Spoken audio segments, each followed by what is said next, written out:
अस्सलाम वालेकुम दोस्तों। मैं डॉक्टर सईद अली हसनैन। आज की वीडियो के अंदर आप लोगों के साथ डिटेल में मार्केट का ओवरव्यू, जिसमें हम जो है वो ईरान और अमेरिका की जो जंग बंदी है उसका इम्पैक्ट, और साथ में जो बजट 2026-27 आया है उसका इम्पैक्ट जो वो हम मार्केट के ऊपर जो वो देखेंगे। और डिटेल में इसकी जो हम डिस्कशन करेंगे आज की वीडियो के अंदर।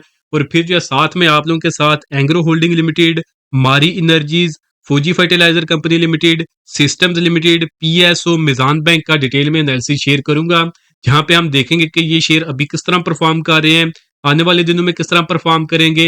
अगर ये शेयर आपके पोर्टफोलियो में पड़े हैं या फिर आप इन शेयर्स के अंदर जो है न्यू इन्वेस्टमेंट का प्लान बना रहे हैं, तो आपको बेस्ट लेवल और स्ट्रेटजीज बताई जाएंगी, जिनको अगर आप लोग जो है वो फॉलो करेंगे तो इंशाल्लाह आप इन शेयर्स के अंदर अपने प्रॉफिट को मैक्सिमाइज कर सकेंगे और आपका जो रिस्क है वो भी अंडर कंट्रोल रहेगा।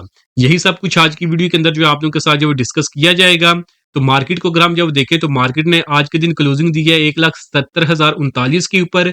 4,639 पॉइंट जो है वो मार्केट ने इंट्राडे बेसिस के ऊपर जो है वो गेन किए हैं, जो कि परसेंटेज वाइज 2.69% बनते हैं। काफी जो अच्छा आज मार्केट के अंदर जो वो काम हुआ है। मार्केट का इंट्राडे हाई 1,77,176 का था, उसी के करीब जो मार्केट ने आज क्लोजिंग भी दी है। लो जो मार्केट का 1,75,085 का था। और अगर हम जब वॉल्यूम्स की बात करें तो 988 मिलियन के वॉल्यूम्स आए हैं, जिनकी मालियत जो है वो 63.5 अरब रुपया बनती है। तो मालियत के हिसाब से भी काफी जो स्ट्रांग जो है आज के दिन मार्केट के अंदर जो है वो पार्टिसिपेशन जो है वो रही है बड़े प्लेयर्स की तरफ से। टॉप पॉइंट कंट्रीब्यूटर्स में देखें तो यूबीएल जो अकेला है, इसने मार्केट के अंदर जो 728 पॉइंट जो कंट्रीब्यूट किया है। इसी तरह लकी हब को एंग्रो, जितने भी बड़े जो है मार्केट के अंदर जो जॉइंट है, सभी ने आज मार्केट को अपसाइड के ऊपर जो है वो पॉजिटिव पुश किया है। और जबकि डाउन साइड के ऊपर टीआरजी, बैंकल हबीब और थल जो थे, इन्होंने मार्केट को जो है वो डाउन साइड के ऊपर जो है वो ड्रैग किया है। तो अब हम जब थोड़ी सी डिस्कशन कर लेते हैं जो ईरान और अमेरिका की जो सीज फायर है उसकी। तो उसका भी समझे कि अनाउंसमेंट हो चुका है, और जो फाइनल जो सिग्नेचर होंगे डॉक्यूमेंट के ऊपर इनका जो सीज फायर जो एग्रीमेंट है, तो वो भी जुम्मे वाले दिन जो है वो हो जाएगा। आई थिंक स्विट्जरलैंड के अंदर जो है वो हो रहा है।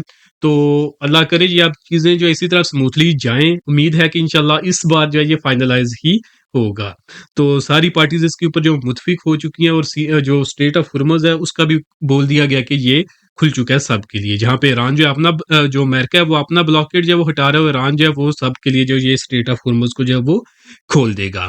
तो जो हमारे लिए जो सबसे बड़ा दर्दसर बना हुआ था वो स्ट्रेट ऑफ हुर्मुज की बंदिशी थी, क्योंकि वहां से ऑयल की सप्लाई जो है वो डिसरप्ट हो रही थी, जिसकी वजह से जो है प्राइसेस जो ऑयल की ऊपर जा रही थी। हमारा जो इंपोर्ट बिल है वो बढ़ रहा था, हमारे जो डॉलर रिजर्व है वो डिप्लीट हो रहे थे। तो हम क्योंकि एक छोटी सी इकानमी है, हमारे को समझे के पास इतने पैसे भी नहीं होते कि हम इंपोर्ट चीजें जो कर सके। तो जब हमारा जो ऑयल बिल ही जो यकदम से बढ़ जाता है किसी दूसरे की जंग की वजह से, तो हमारी मार्केट जो हमारी इकानमी है वो उसकी वजह से जो काफी सुकड़ रही थी। तो अब जब क्रूड ऑयल जब वो 85-86 के करीब जब वो आ चुका है इस अनाउंसमेंट के बाद, तो अब उम्मीद है कि ये फर्दर जब वो नीचे आएगा, जब ईरानियन ऑयल जो है वो भी मार्केट के अंदर आएगा, तो फर्दर ऑयल की प्राइसेस के ऊपर जो है वो उसका नेगेटिव इंपैक्ट आएगा। बट हमारे लिए वो अच्छा होगा, क्योंकि हमारा इंपोर्ट बिल जो है वो कम हो जाएगा। एक बात ये होगी हमारी। और दूसरा अगर हम जब वो बात करें, तो जो दूसरा जो बजट 2026-27 भी जब वो आ चुका है ये लास्ट वीक के अंदर। तो जिसके अंदर अगर हम जब वो बजट की बात करें तो वहां के ऊपर क्या हुआ है कि जो प्रीवियस हमारा बजट था वहां के ऊपर जब वो फोकस किया गया था कि चीजों को, इकोनॉमी को जब स्टेबल किया जाए, हमारे जो इकोनॉमिक इंडिकेटर्स हैं उनको एक स्टेबल जो जोन है उसके अंदर जो वो लाया जाए। तो वहां पे काफी हद तक जो वो जो है समझे कि चीजें जो इकोनॉमिक इंडिकेटर थे, उन्होंने अपने जो टारगेट है वो कुछ समझे कि अचीव भी किए थे।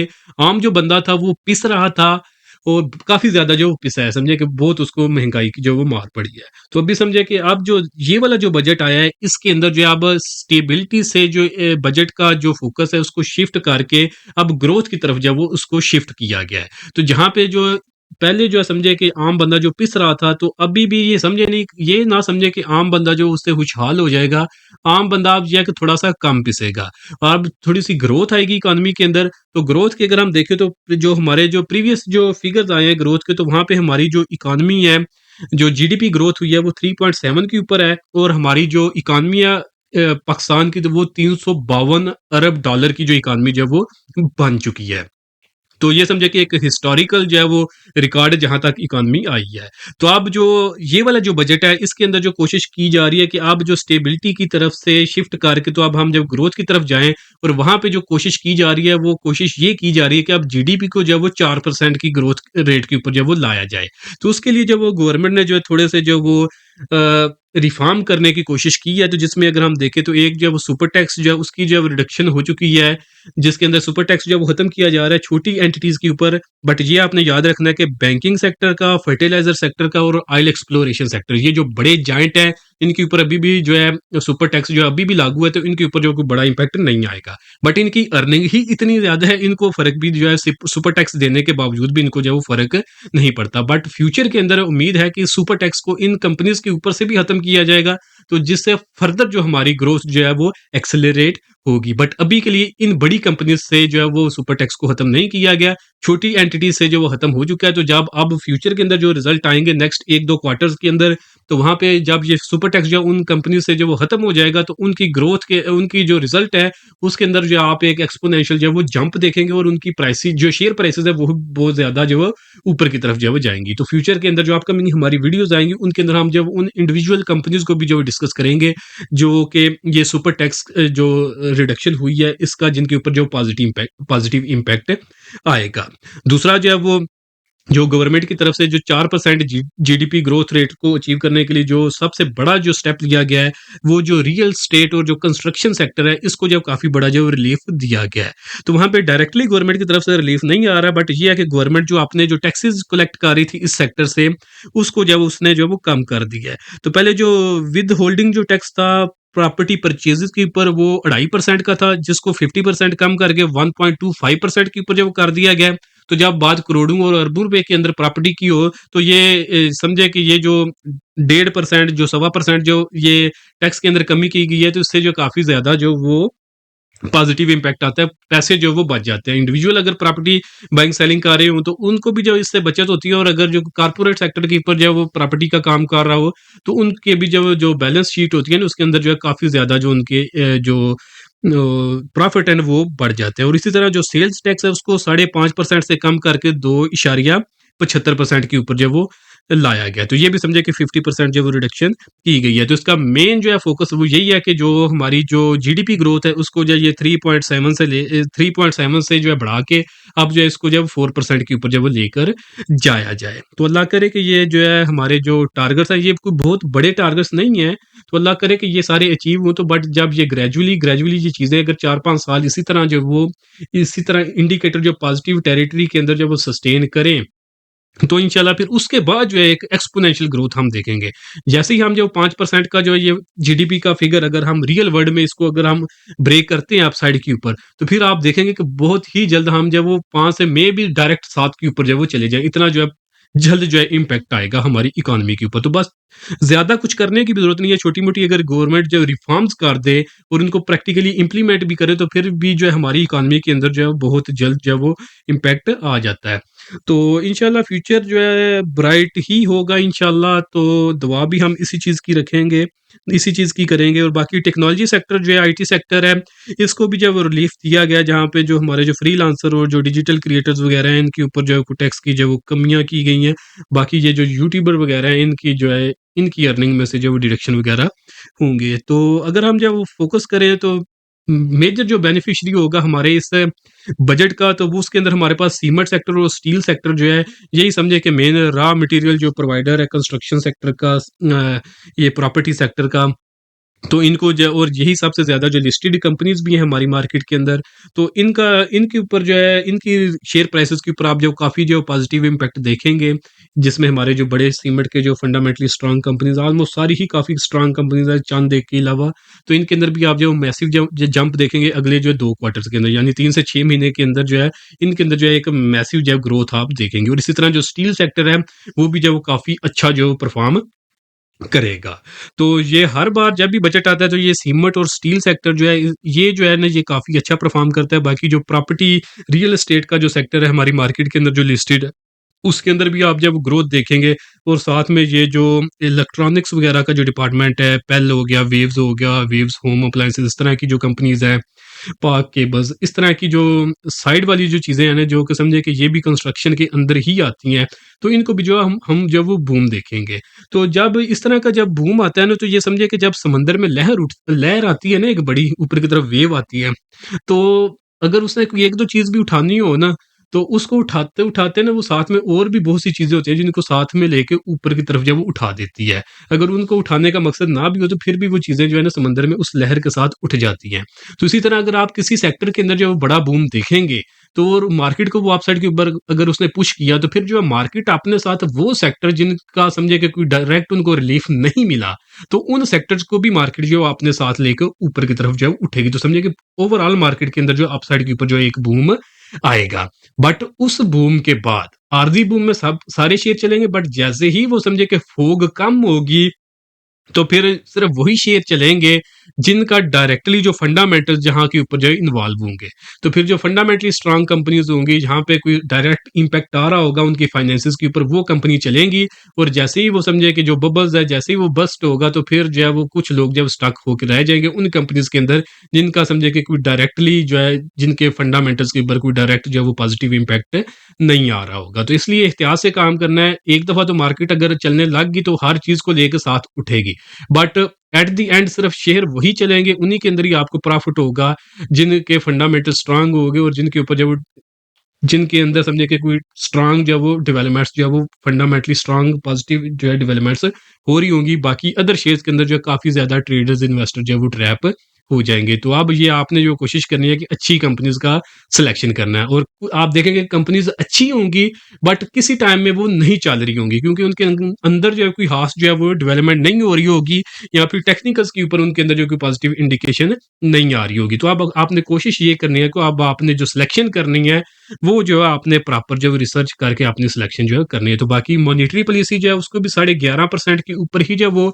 मेंटेन करके रखा गया है, फर्दर जो वो बढ़ाया नहीं गया। तो ये भी समझे कि एक पॉजिटिव ही इंडिकेटर हम इसको जो वो लेंगे क्योंकि इसको फर्दर बढ़ाया नहीं गया। तो अब अपकमिंग जब मॉनेटरी पॉलिसी आएगी तो अगर हालात थोड़े से बेहतर होते हैं तो फिर में भी इसको जो फर्दर जो वो कम कर दिया जाए, तो उससे भी जो एक काफी जो स्ट्रांग जो पॉजिटिव इम्पैक्ट हमारी मार्केट के ऊपर जो है वो आएगा। तो ये कुछ चीजें थी जिनका इम्पैक्ट जो है वो मार्केट के ऊपर जो समझे कि खबरों की बेसिस के ऊपर या फिर डेवलपमेंट्स की बेसिस के ऊपर जो वो आना था। तो ये सारी चीजें जो है मैंने आप लोगों के साथ जो डिस्कस कर ली है। तो अब हम चार्ट के ऊपर जाते हैं और चार्ट के ऊपर हम मार्केट की जो डिस्कशन करेंगे, और डिस्कशन हम वहां से ही शुरू करेंगे जहां पे हमने जो लास्ट टाइम छोड़ा था। तो ये अगर आप जब फॉर्मेशन देखेंगे मार्केट की तो ये एक ट्राइंगल फॉर्मेशन थी जिसकी डिस्कशन मैंने, अगर मेरी आप लास्ट वीडियोस के अंदर जाएंगे ना, तो जो मैंने 1 जून को जो वीडियो बनाई थी इसके अंदर जो मैंने इस फॉर्मेशन की जो डिस्कशन की थी, जहां पे मैंने आपको बताया था कि इस मार्केट ने जो है ये अपना ब्रेकआउट कर दिया हुआ है। तो आप बहुत से लोग सोचेंगे कि ये जो बजट आया और जो जो ईरान और अमेरिका के अंदर सीज फायर हुआ है उसकी वजह से जो मार्केट ऊपर उठने लगी है।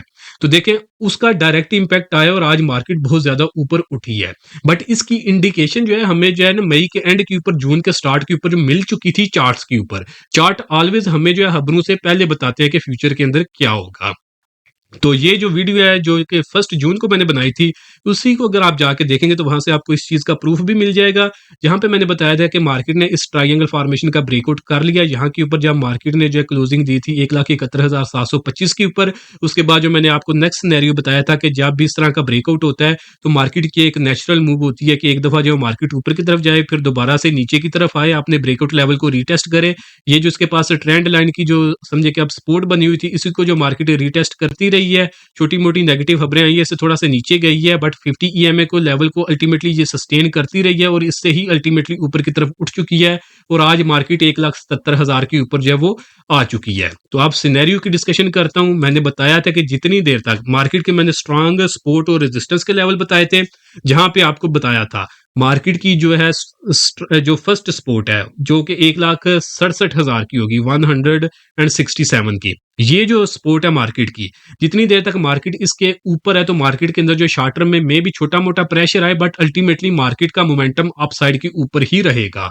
जितनी देर तक मार्केट 1,63,000 के ऊपर है मार्केट का अप ट्रेंड ही रहेगा, बट छोटी मोटी में भी आप कंसोलिडेशन जोन में देखेंगे, बट मार्केट मैसिवली नीचे की तरफ नहीं गिरेगी। और ये जो है दोनों लेवल्स मैं वक्त के साथ साथ चेंज करता रहूं। अब अगर हम उसकी बात करें तो अब जो मार्केट के पास जो है लेवल है वो हमारे पास 1,68,000 का लेवल है। जितनी देर तक मार्केट इससे ऊपर रहेगी, मार्केट शॉर्ट टर्म में भी छोटी मोटी डीप मारे, बट अल्टीमेटली मार्केट का मोमेंटम अपसाइड के ऊपर ही रहेगा। और जितनी देर तक मार्केट अब 1,64,000 के ऊपर रहती है उतनी देर तक मार्केट के अंदर मैसिव सेलिंग नहीं आएगी। दो जो है रेजिस्टेंसेस आपको दो रेजिस्टेंसेस आप कह लें या फिर आप टारगेट कह लें, जो कि मार्केट के अंदर मैंने बताए थे। फर्स्ट टारगेट बताया था 1,73,000 का और दूसरा टारगेट बताया था 1,75,000 का। ये दो टारगेट मैंने बताए थे शॉर्ट टर्म के, कि मार्केट ने जब यहाँ पे ब्रेकआउट किया हुआ है तो इसके बाद मार्केट के पास ये दो टारगेट हैं जिनको मार्केट जो है वो अचीव करेगी। और फाइनल टारगेट बताया था 1,85,900 का, यानी 1,86,000 का। तो ये भी साथ में आपको बताया था जितनी देर तक मार्केट ये जो है ना 1,70,000 से लेकर 1,75,000 की रेंज के अंदर रहेगी, उतनी देर तक आप मार्केट में कुछ सिलेक्टिव स्टॉक को मूव करते हुए देखेंगे। और मार्केट ना ही कोई बड़ी स्पीड के साथ ऊपर की तरफ जाएगी और ना ही कोई बड़ी स्पीड के साथ नीचे की तरफ गिरेगी। और जिस दिन मार्केट 1,75,264 का लेवल ब्रेक करेगी, उस दिन मार्केट भी ऊपर जाएगी और अपने साथ तमाम शेयर को जो है ऊपर की तरफ लेके जो है जाना शुरू कर देगी। तो जो एक रियल रैली जो बननी थी, जो कि आपको बारहा बता चुका हूं कि वो स्टार्ट होगी मार्केट के अंदर जिस दिन मार्केट 1,75,264 के ऊपर क्लोजिंग देगी, जहां पे समझे कि सारे शेयर ही चलना स्टार्ट हो जाएंगे।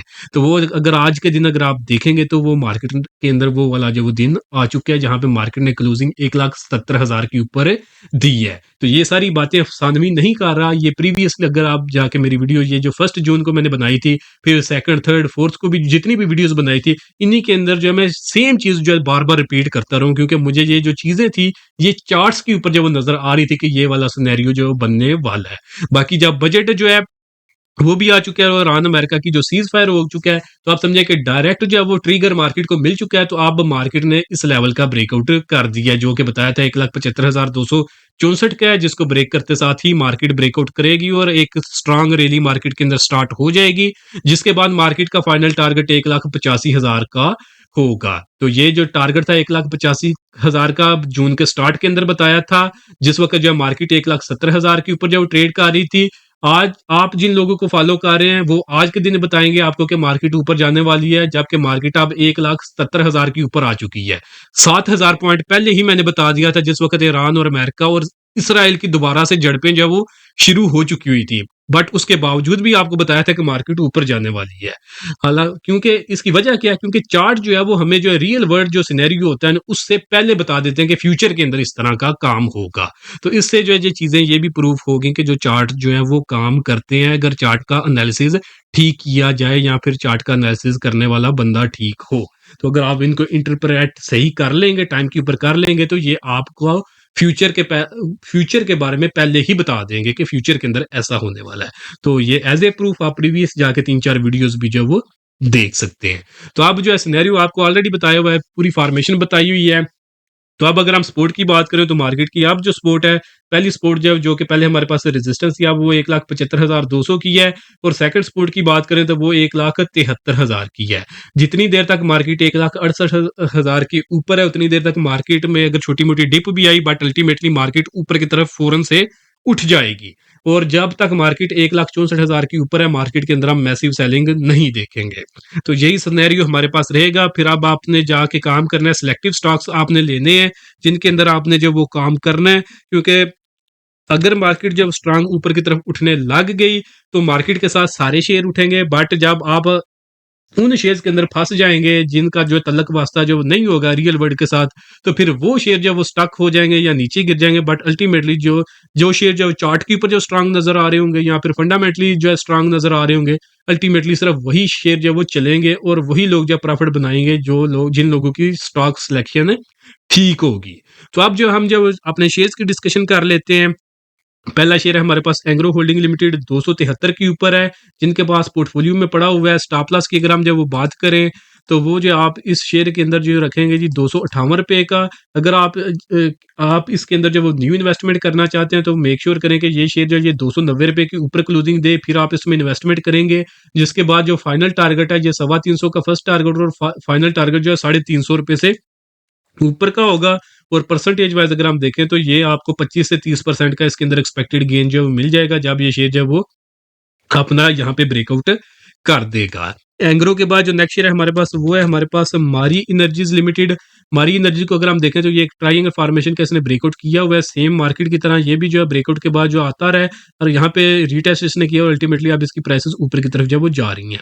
तो ब्रेकआउट लेवल इसका यही 650 रुपए के करीब करीब है। यहाँ पे अगर मिल जाए तो बाइंग की तरफ आप जा सकते हैं। स्टॉप लॉस जो वो 630 से नीचे का और जो फाइनल टारगेट इसने एक्सपोज किया हुआ है वो 725 का है।